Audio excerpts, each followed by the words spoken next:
Hi, it's Chuck Kent. I'm here today at Siegel & Gale speaking with the co-CEOs, Howard Belk, who is the Chief Creative Officer, and David Sreri, who is the Chief Strategy Officer. And this is part of our series, What the Leading Brand Thinkers Really Think. And I'm asking various thinkers, including these two gentlemen today, to delve into their philosophies, sometimes represented, as in their case, by what I would call a marquee piece of content, and dig down past just the content marketing level and get to why it really matters. So we're talking about the Global Brand Simplicity Index today. And gentlemen, can you give me a 30-second recap of exactly what the Brand Simplicity Index is and why it really matters? The Brand Simplicity Index is a piece of primary research that we have executed for 6 years. It's quantitative research. Most recently in 2015, it was a study covering 12,000 people in 8 countries, US, Europe, China, India, and the Middle East. And basically what it does is it measures consumer perceptions of leading brands and the degree to which they deliver simplicity in the experiences that they provide to their customers. It matters, as we have found out, because there are some very concrete benefits. 3 just off the top of my head. Number 1, in the study, 69% of consumers would recommend a company that delivers a simpler experience. 63% of consumers are willing to pay more for products and services that are delivered more simply. And over the course of the last 9 years, a portfolio of leading companies that deliver simplicity has outperformed major indices by over 200%. So why it matters for companies is that simplicity pays. Most of the questioning in the methodology of the survey seems to produce answers from your excellent corporate exemplars. That simplicity is defined basically as, well, being simple. Ease of use, easy to understand, that certainly makes sense. But then you go on to talk about other aspects, like need to be transparent and honest, need to make customers feel valued, innovative and fresh, need to be useful. We hear a lot about those in general in branding, but how do those relate to and perhaps proceed from this philosophy of simplicity? Do they? Well, in creating and designing the study, Chuck, one of the things that we did first was conduct research on this whole word and idea and notion of simplicity. What does it actually mean to people?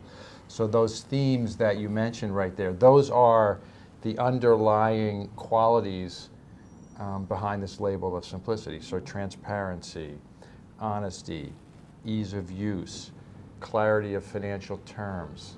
Those kind of things are what people mean when they apply the word simple or simpler to products or brands relative to their competitors. Talk to me a minute, if you will, please, about something I overheard at an industry event just this last year. And I was walking past one of your competitors and at a wine and cheese thing, my glass of wine, and I overheard them talking about Siegel & Gale and the simplicity philosophy as being too simplistic. In fact, I believe he employed the word naive. How would you respond to that criticism? I think that's somebody that's not, really looking deeply at the issue. I mentioned earlier, IBM did this global study of 3,000 CEOs around the world who named complexity as the #1 threat to their businesses. So, having a philosophy that centers on simplicity as something that's, a key success factor, I wouldn't say that that's naive. The other thing that I would say is that, interestingly, there is a place for naivete in what we do. But where it shows up is in this area of examining status quo, of looking at sacred cows and killing them. You know, you need sometimes an outsider to come in with a very fresh and even naive look at products, processes, and systems and say, it doesn't have to be that way. Geez, here's the need. Why don't we do it like this? That's a key element of simplifying things. If you were to sit down with any CEO who perhaps did not yet run a truly simple organization or provide a simple offering, what would be at the top of their to-do list for you? Well, start with the customer. What is the customer experience from start to finish? From learning about the company, learning about the products, engaging to sort of understand, purchase, use, service, buy, and make sure that that whole exercise is as simple as it can be, that it's clear, it's transparent, it's seamless, it's fast. If you start with the customer and discard any sacred cows, you're going to wind up in a good place. If you sort of allow organizational history or legacy systems or status quo to say, well, this is off limits or that's off limits, you're not going to be successful. I would add, I think that is absolutely a critical place to start. I also think going back to two things. One is have a really honest look in the mirror about the organization and what is the purpose of the organization, and be clear on what the purpose is of the organization. That's number one for me. And then number two is make sure that it is understood and embraced by your employees. Because if you do that on the one hand and take a really honest look at what customers want, okay? I mean, customers could want a whole bunch of things that you don't provide, okay? But really aligning those things is key. And then the third thing we would tell CEOs is, believe it or not, don't lead with the promises.